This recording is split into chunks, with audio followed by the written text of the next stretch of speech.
titre de mon message ce matin, je l'ai intitulé « Ne regarde pas en arrière ». Ne regarde pas en arrière. Il y a 15 jours de cela, j'avais disséqué avec vous, commenté, prêché Ésaïe 43, 19. Je suis sur le point de faire une chose nouvelle, mais ce qui est très très intéressant, c'est également de lire Ésaïe 43, verset 18. Voici ce qu'Ésaïe 43, verset 18 nous dit. Ne pensez plus aux événements passés. Ne considérez plus ce qui est ancien. Verset 19. Voici, je vais faire une chose nouvelle sur le point d'arriver. Ne la connaîtrez-vous pas, ou en hébreu, ne la reconnaîtrez-vous pas, ne la discernerez-vous pas. La suite du verset 19 est merveilleuse. C'est une promesse pour toi. C'était une promesse pour les personnes qui venaient pour la première fois, peut-être il y a 15 jours.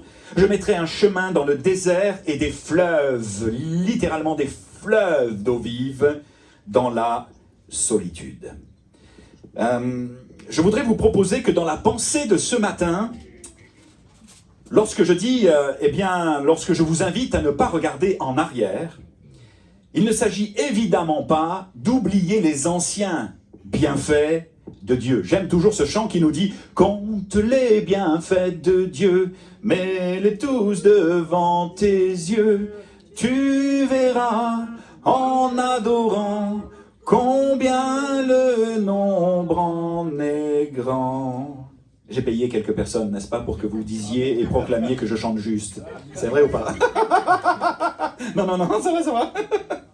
Il n'est bien sûr pas question d'oublier les anciens bienfaits de Dieu, mais plutôt et surtout de porter toute notre attention sur l'œuvre nouvelle, notamment celle de la résurrection, et bien plus grande que l'on ne peut imaginer, et qu'il veut accomplir dans ta vie. Cette œuvre, nous allons le découvrir, c'est celle de la transformation de nos vies, et celle de circonstances, celle de la vie en abondance. Alors, il est évident, et certains, ça va, vous m'entendez bien? Mieux ou moins bien? Ça va, c'est correct? Il est évident et certain que le Seigneur, je le crois, veut faire une chose nouvelle dans nos vies, veut faire une chose nouvelle dans ta vie. Mais la question que j'ai posée il y a 15 jours et à laquelle il va falloir que tu répondes ce matin, vas-tu être capable, cette chose nouvelle, de la discerner, de la sentir, de la percevoir? Vas-tu être capable de la reconnaître, tout du moins de la comprendre? Vas-tu être capable de cela? Il y a tellement de choses dans nos vies qui peuvent interférer avec ce que le Saint-Esprit veut nous dire, veut nous communiquer et veut faire, que parfois, cette sensibilité, on la perd. Tellement préoccupé par les choses de ce monde qu'on ne s'aperçoit pas, on ne se rend pas compte de ce que Dieu veut faire. Je veux proclamer que dans ta vie, ce matin et dans les jours qui viennent, cela a déjà commencé avec des miracles qui prennent place un petit peu partout. Je veux proclamer que Jésus est en train de faire une chose nouvelle dans ta vie. On pourrait terminer ce verset par « Ne la désirez-vous pas, cette chose nouvelle ?» Je prie que ton cœur s'ouvre, je prie que ta foi augmente, et je prie que ton cri soit celui-ci. Seigneur, fais une chose nouvelle dans ma vie, j'en ai tellement besoin. Amen. Il est tellement important de la comprendre, de la saisir et de la reconnaître. Mais vas-tu en être capable? Je ne sais pas. Mais en tout cas, on va prier pour tout à l'heure. Pourquoi est-ce que je vous pose cette question? Cette question si importante, vas-tu la reconnaître? Parce qu'il est probable que tu aies du mal à ne plus penser, toi, ce matin, spécifiquement aux événements passés. Il est possible que tu sois pris entre le marteau et l'enclume, entre les souvenirs d'un passé sublimé. On va voir ce que cela veut dire. Sublimé ou abîmé, duquel tu as du mal à te détacher. Il est possible que tu aies du mal à oublier tout cela, tout ce que tu as vécu, les traumatismes et les épreuves, que cela te perturbe au point de ne pas réaliser la vie nouvelle à laquelle tu es appelé. De quoi je veux parler ce matin? Je veux parler de nos profondes déceptions. Je veux parler de nos profonds regrets, de nos vieilles culpabilités. Je veux parler de nos échecs, de nos peurs, de nos traumatismes, de nos schémas familiaux compliqués. Je veux parler de l'influence de nos parents, voire même de nos traditions religieuses, qui peuvent être si présents dans nos vies, encore dans le présent, dans notre présent, dans ton présent, qu'ils sont en train de t'empêcher d'avancer, de discerner et de voir, de reconnaître ce que Dieu est en train de faire, ce que Dieu veut faire de beau, de merveilleux et de nouveau dans ta vie. Voici ce que nous raconte, nous l'appellerons Lauriane ce matin. Lorsque j'ai du mal à m'endormir, lorsque je m'ennuie ou que les pensées divaguent, il n'est pas rare que je me retrouve à revivre certains épisodes de mon enfance, comme un temps béni sur lesquels je colle un filtre de bonheur. À peine ai-je commencé à tirer le fil de ces souvenirs que la nostalgie commence à s'agripper à moi et à m'entraîner vers le côté le plus sombre de mon histoire. Dès lors, le regret et la peine m'étreignent. Je voudrais revivre à jamais ces instants du passé éloignés de mes difficultés présentes. Mais fait-il toujours bon? Regardez en arrière. La nostalgie, écrit-elle, n'est pas un simple souvenir accompagné de sensations qui y sont liées. C'est le regret d'un passé vécu et bien souvent amélioré, bien souvent sublimé.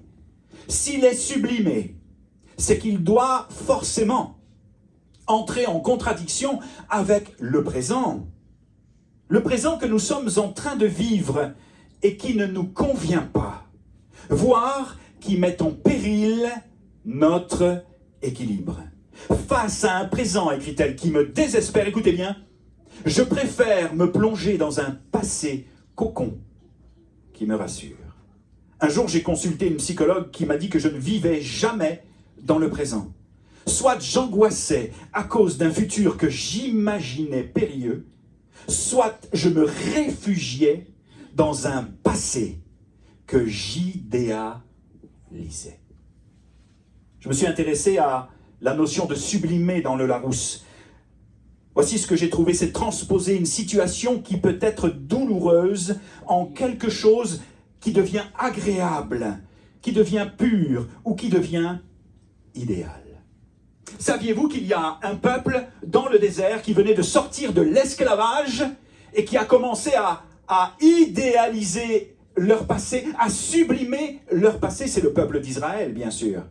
Écoutez bien, au sortir de leur Égypte, et pendant de nombreuses années, les Hébreux vont devoir combattre et renverser ce que j'appelle une mentalité idéaliste ou une mentalité d'esclave. À peine sont-ils en route vers la liberté qu'ils vont manifester leur mécontentement par toutes sortes d'attitudes et de propos inconsidérés. Ils ont un désir évident.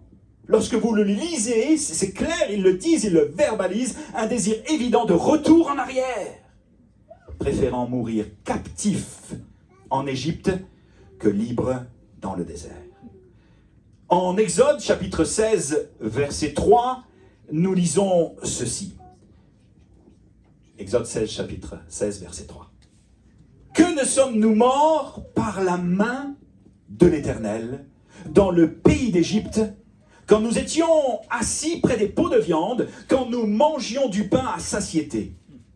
Car vous nous avez menés, il s'adresse à Moïse et à tous les autres leaders, dans ce désert, c'est un reproche à l'Éternel également, pour nous faire mourir de faim, nous et toute cette multitude. Sachez qu'à Riphidim, manquant d'eau, voici qu'ils vont chercher des querelles à Moïse et murmurer contre lui, au désert du Sinaï. Alors qu'ils promirent de faire tout ce que l'Éternel leur avait demandé, commandé, ils ne trouvèrent rien de mieux que de se fabriquer un veau d'or, rappel de leur pratique ancienne. À Tébéra, le ramassis de gens qui se trouvaient au milieu d'Israël fut saisi de convoitise. Ils commencèrent à pleurer et dire « Qui nous donnera de la viande à manger ?» Nous nous souvenons, avec nostalgie nous aurions pu ajouter, des poissons que nous mangions en Égypte et qui ne nous coûtaient rien. Des concombres, des melons, des poireaux, des oignons et des ox. Maintenant, notre âme est desséchée. Le problème, c'est qu'ils oublient la douleur de l'esclavage, les coups de fouet et les tâches accablantes pour ne se souvenir que de la nourriture abondante dont ils disposaient. Ils ne vivent pas dans la réalité. Ils sont trop attachés à leur passé et manquent ce que Dieu est en train de faire dans leur présent. Voici ce que j'appelle donc vivre une tension idéaliste entre un présent douloureux duquel je veux échapper, qui me désespère, et le fait de me réfugier dans un passé sublimé.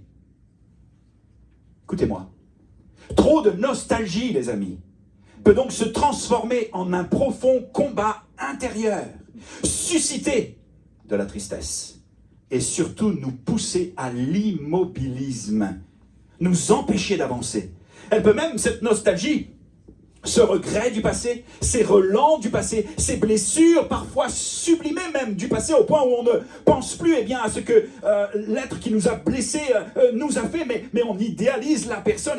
Cette façon de voir les choses, cette façon d'être ancré dans le passé peut nous conduire à la déprime. Si l'on se met à ressasser des événements douloureux, honteux ou tristes de notre passé. Voici ce que l'apôtre Paul dira au sujet de son passé. Et plus nous allons avancer dans la thématique de ce message, plus nous allons saisir la vie et découvrir les clés bibliques pour sortir de notre passé, vivre notre présent comme il faut que nous le vivions et avancer vers les choses nouvelles que Dieu veut faire dans nos vies. Écoutez bien, voici ce que l'apôtre Paul dira au sujet de son passé. Alors lui, par contre, il était loin d'être idéaliste. Écoutez bien.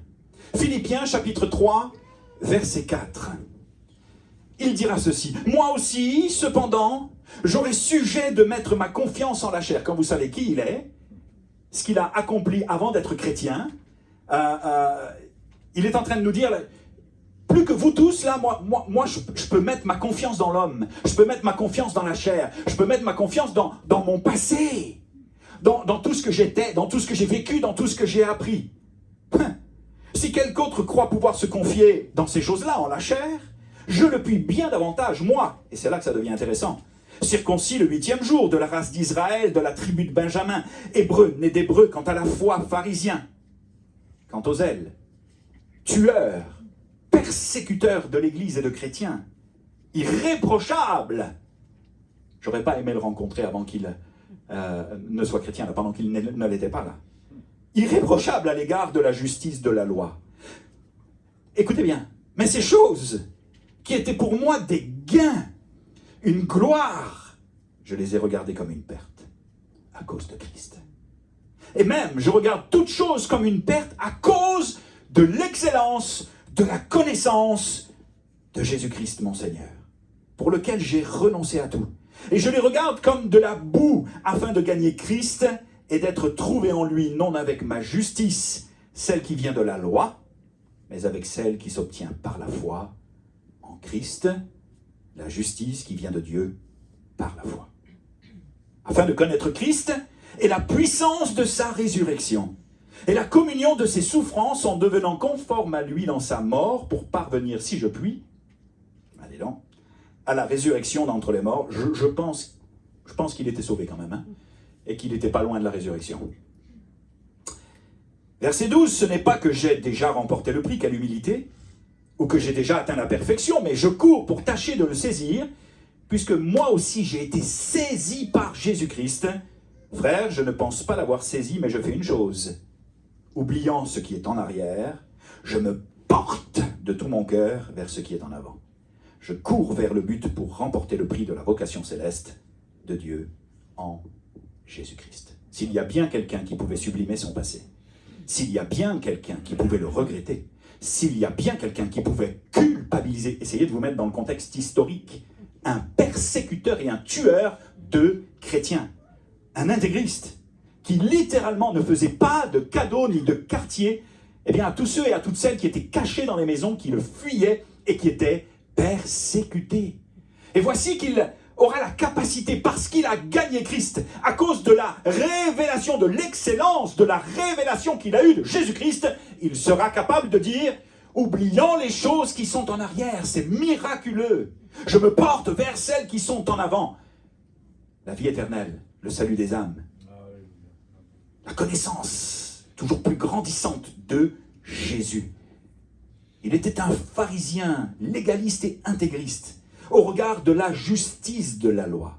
Et tout ce qui a fait sa gloire dans ces temps de zèle et d'ignorance, il les regarde, nous dit-il à présent, comme une perte, comme de la boue. Et, figurez-vous, vous en tirez les conclusions que vous voulez en tirer, mais à voix basse, la boue en grec, ce sont les déchets, les excréments d'animaux. Cela va jusqu'à là. Pour lui, là. Voici un commentaire intéressant proposé dans la Bible à noter sur ce que Paul veut dire, parce que je ne peux pas vous laisser juste avec ce verset, il faut que je le commente un tout petit peu. On va dire que c'est la petite portion ce matin enseignement. Ça va? Vous me suivez? Vous êtes toujours avec moi? Amen. Ok, super. On pourrait paraphraser ce que Paul est en train de dire. Ce n'est pas seulement alors dans le premier feu de la conversion que j'ai considéré mon passé comme une perte. Non. Mais encore plus maintenant, après une longue expérience de la vie chrétienne, je regarde toute chose, tout ce que ce monde pourrait m'offrir comme une perte, comme de la boue, en comparaison de ce que j'ai trouvé dans l'excellence de la connaissance de Jésus-Christ. Souvent, je vous parle de la nécessité de connaître Christ, les amis. C'est cela qui va te permettre d'avancer.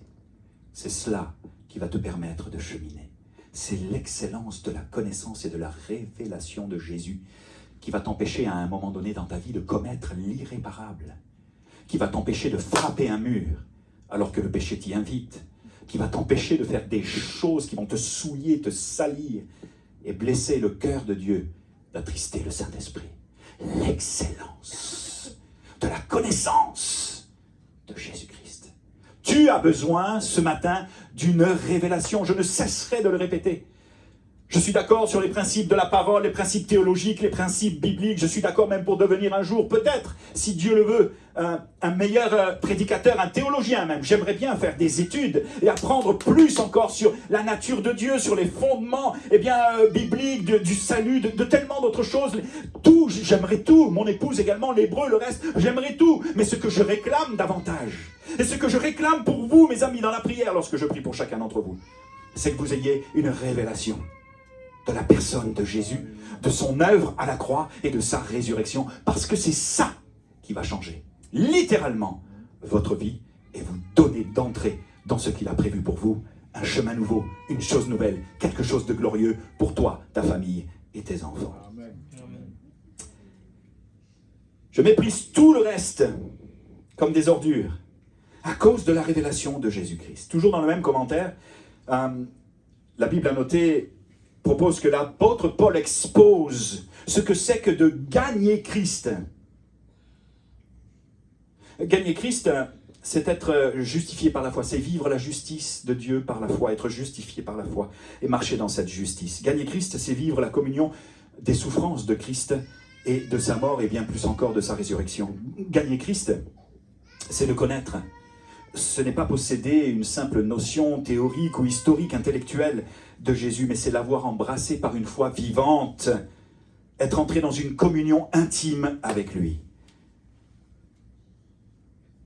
Embrasser Christ, c'est connaître également la puissance de sa résurrection.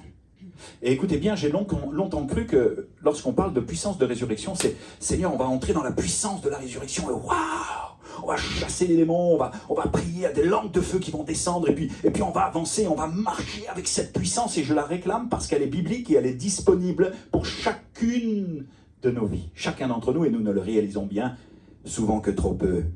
Mais ce n'est pas seulement, le commentaire écrit-il, et j'ai adhéré à cela et cela m'a tellement béni parce que c'est l'essence même de ce que Dieu veut que nous vivions avec lui. Ce n'est pas seulement cette force divine qui a ramené Jésus d'entre les morts, l'a élevé à la droite de Dieu et qu'il déploie pour tous ses enfants, ni seulement l'assurance de notre propre résurrection fondée, collée sur celle de Jésus. La victoire sur la mort. Ce n'est pas juste ça, vivre la puissance de la résurrection. Non. Écoutez bien, c'est tellement important. La puissance de la résurrection, c'est aussi cette vie divine par laquelle le Seigneur ressuscité en s'unissant à vous et à moi, en s'unissant à ses enfants qui sont sur la terre, fait mourir, par un processus dont seul lui a le secret, fait mourir en eux le vieil homme. Il reproduit son image, manifeste sa vie jusqu'au moment où ils seront élevés dans sa gloire. En fait, le principe et la puissance de la résurrection s'opèrent au travers d'une transformation si profonde, d'une métamorphose si profonde, qu'à un moment donné, ton caractère va laisser place au sien. Et ce n'est plus toi que l'on va voir, mais c'est Christ qui vit en toi. Waouh! Est-ce que vous pourriez prier pour moi de temps en temps, quand vous y pensez? Parce que lorsque je lis cela, je crie à Dieu, Seigneur, aide-moi dans mes faiblesses, aide-moi dans mes raisonnements, aide-moi dans ma consécration, aide-moi dans ma pureté, aide-moi dans mon excellence, l'excellence que je veux manifester pour toi. Parce que là, franchement, là, c'est juste humainement impossible. Mais il y a une bonne nouvelle pour toi. Une bonne nouvelle pour toi, une bonne nouvelle pour chacun d'entre nous. Ce n'est ni par la puissance, ni par la force, ni par la chair, ni par nos efforts. C'est juste par la foi et par la puissance du Saint-Esprit. Cela demande une disponibilité. Cela demande une malléabilité. Cela demande de l'humilité. L'humilité de la repentance. L'humilité d'un cœur contrit. L'humilité d'un cœur qui l'adore. L'humilité d'un homme et d'une femme qui veut faire sa volonté et pas la sienne. Ça va ce matin? Je ne vous ai pas perdu? On continue? Je vais terminer. Parce qu'il y a plusieurs vérités fondamentales qui vont nous permettre ce matin de ne plus regarder en arrière. Peut-être que tu te poses la question, mais comment vais-je faire pour ne plus regarder en arrière? Eh bien, écoute bien. Sur la base de ce que nous avons étudié, tu vas pouvoir petit à petit, ou miraculeusement, je ne sais ce que Dieu va faire dans ta vie, mais je sais qu'il va le faire, cette chose nouvelle, il va la faire.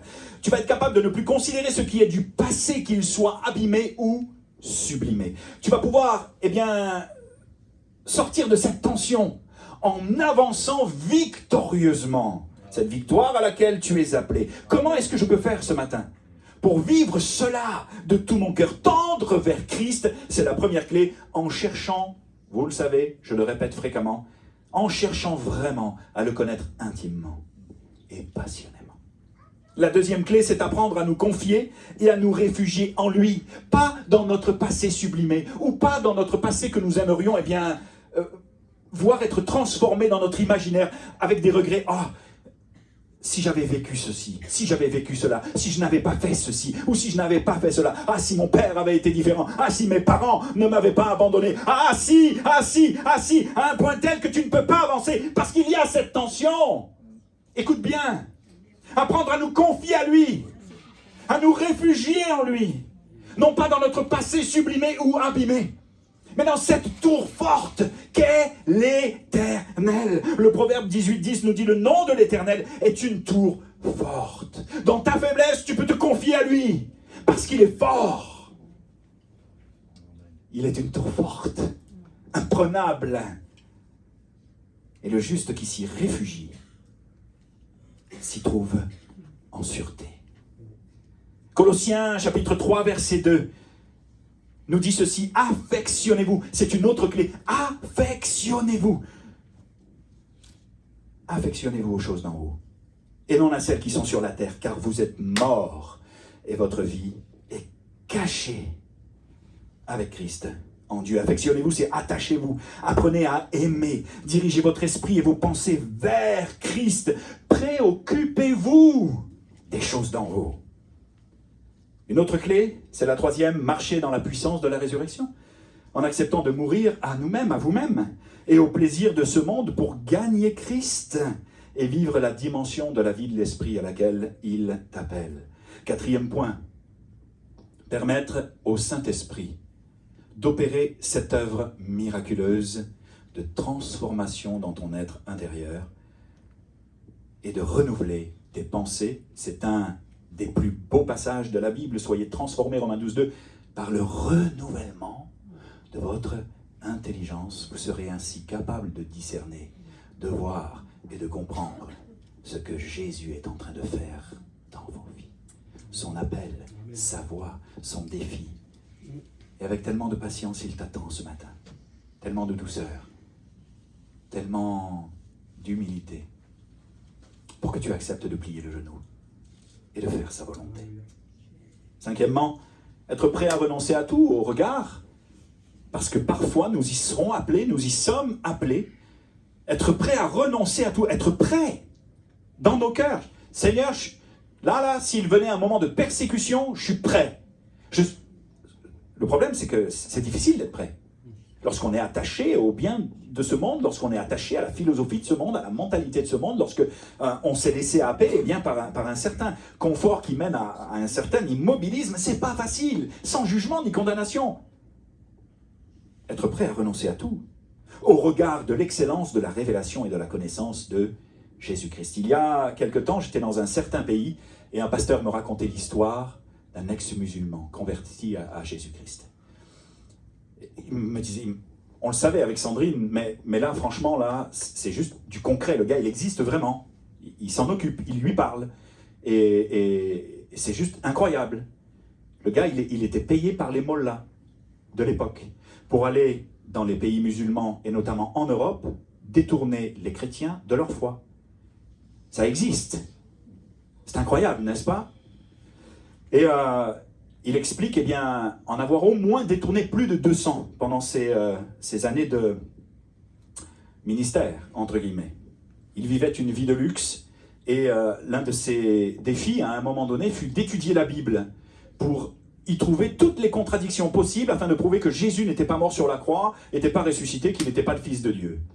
Et au fur et à mesure eh bien, d'avoir essayé de trouver ces contradictions, à un moment donné, il tomba vraiment sur plusieurs passages de la résurrection. Et là, il va avoir une révélation de la connaissance de Jésus-Christ, une révélation de la mort de Jésus sur la croix et surtout de sa résurrection. Ça va bouleverser sa vie, bouleverser son cœur. Il va se rendre compte de son erreur, il va se convertir, il va complètement changer de vie après cette révélation, donner son cœur à Jésus, tout quitter par la foi au point aujourd'hui d'être persécuté. Il a été renié par ses amis, renié par sa famille, certainement poursuivi par les mollahs qui avaient investi en lui et qui maintenant se voient eh bien, comme dépossédés de leurs armes de guerre.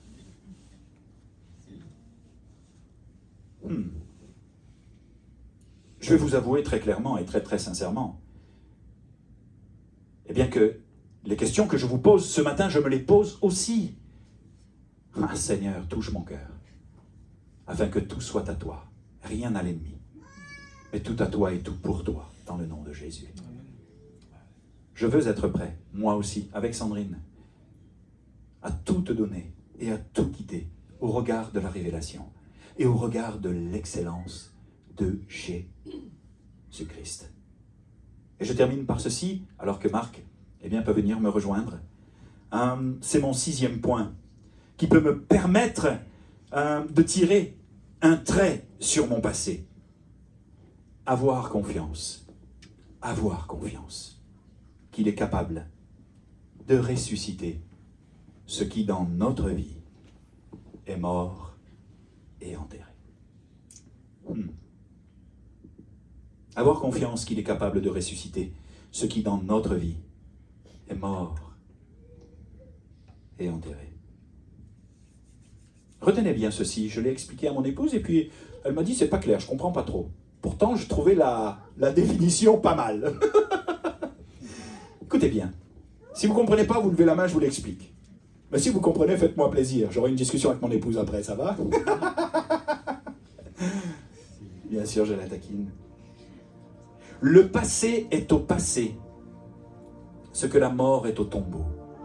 Entre les deux, il y a la vie. Le passé est au passé. Le passé est mort. Le passé est terminé. Le passé est passé. Le passé est au passé, ce que la mort est au tombeau. Lorsque les choses semblent terminées et qu'il n'y a plus de chemin, il y a celui que Dieu trace devant toi, un chemin pour l'éternité, entre ton passé qui est passé, entre la mort qui est au tombeau, il y a une vie, celle de la résurrection. Qui n'a pas compris? Ça va? Yes sir. Mais le fait de lui avoir parlé hier, ça m'a permis de bien l'expliquer ce matin. Le récit que je vais vous commenter à présent se trouve dans l'évangile de Jean, chapitre 20, versets 24 à 29. Écoutez bien parce qu'on termine et c'est vraiment important que tu saisisses cette parole pour toi, vraiment, pas pour l'ami ou le copain auquel tu penses, la copine, peu importe, pour toi. Cela fait une semaine dans l'évangile de Jean, chapitre 20, 24 à 29, c'est l'histoire de Thomas. Eh bien que Jésus est ressuscité et il est déjà apparu à de nombreuses personnes, Marie, Pierre, Jean et bien d'autres disciples. Mais Thomas, lui, il est absent. C'est un peu comme si il avait été mis de côté, c'est un peu comme si on n'avait pas pensé à lui et c'est surtout un peu comme s'il s'était mis à l'écart de ses amis parce qu'il vit une profonde déception. Thomas est l'un des disciples de Jésus dont on ne sait presque rien, il ne parle pratiquement jamais. 3 fois en tout et pour tout et seulement dans l'évangile de Jean. Et le seul épisode vraiment marquant qui nous est rapporté de sa vie, c'est cette histoire. Histoire dans laquelle il n'est pas vraiment à son avantage, il refuse littéralement parce qu'il ne l'a pas vu, il ne l'a pas expérimenté, il refuse de croire que Jésus est revenu à la vie. Sa réaction, et cela te concerne peut-être ce matin, est celle de quelqu'un qui a été excessivement et profondément déçu. Excessivement et profondément blessé. Il a probablement l'impression de s'être fait avoir en suivant Jésus, ne s'attendant pas à ce qu'il meure sur la croix et les abandonne dans une manière de voir qui n'était pas conforme à ce que Jésus était en train de faire. Voici que Jésus est mort. Quelle déception. Pour lui, là, c'est vraiment la loose. C'est une terrible déception. Alors, quand ses amis viennent lui dire « Jésus est vivant », on l'a vu, lui se dit « Si je ne le vois pas de mes propres yeux et si je ne touche pas ses plaies, pour être sûr que c'est bien lui, alors c'est même pas la peine d'essayer de m'embobiner avec vos histoires. Je me suis fait avoir une fois. J'ai espéré. J'ai tout quitté. J'y ai cru. Mais maintenant, il va me falloir autre chose. Il va me falloir des preuves. »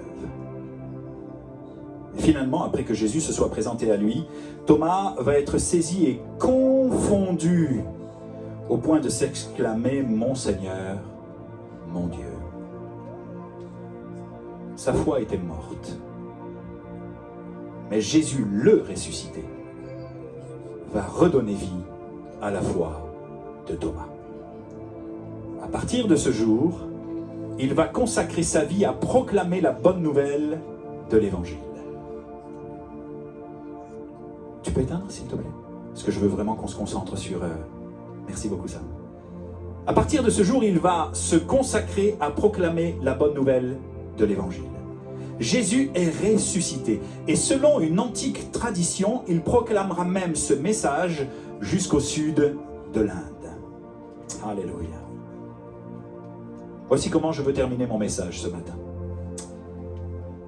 Je veux déclarer que Jésus va être capable, quelles que soient les blessures, les dimensions de déception dans ta vie, quel que soit ce qui est mort, va être capable de ressusciter ce qui n'a plus de vie dans ton cœur, ce qui t'a blessé et ce qui t'a amené dans l'ombre du tombeau. Je prie que là où tout semble fini, éteint, mort et sans issue, tu entrevois une lueur d'espoir, celle de l'appel de Jésus à vivre la dimension de la résurrection. Là où tout semble perdu, où tes rêves les plus fous ont laissé place au vide, à la désillusion, à la déception, là où tout semble desséché, inespéré, je veux proclamer et t'annoncer ce matin qu'il est capable, qu'il désire faire une chose nouvelle, mettre un chemin dans ton désert et des fleuves dans la solitude. Alors une simple question pour toi ce matin. Seras-tu capable d'y répondre avec honnêteté devant Jésus? Une simple question pour toi. Que s'est-il passé dans ton passé au point que tu le sublimes encore? Que s'est-il passé dans ton passé au point que ton présent semble si difficile à vivre que tu t'y réfugies? Que s'est-il passé dans ton passé au point que tu te traînes une chaîne, un boulet, avec une terrible difficulté à avancer dans tes pensées, dans ta vie, dans ton être intérieur, dans ton cœur de femme, dans ton cœur d'homme ou de jeune homme? Que s'est-il passé? Que s'est-il passé dans ton passé pour que tu aies du mal à te relever? Au point que ta foi se soit étiolée, que ta confiance et ta motivation se soient amenuisées, et que tes rêves et tes projets, notamment celui de servir Dieu, se soient comme évaporés. Que s'est-il passé? Ce que je sais ce matin, c'est que Jésus peut et veut faire une œuvre de résurrection dans ta vie. Je termine avec ceci. Il est temps que toi aussi, tu sortes de ton cachot, que tu sortes de ton tombeau, parce qu'il est réellement vivant. Il est réellement ressuscité. Alléluia, prions ensemble les amis. Alléluia, prions ensemble.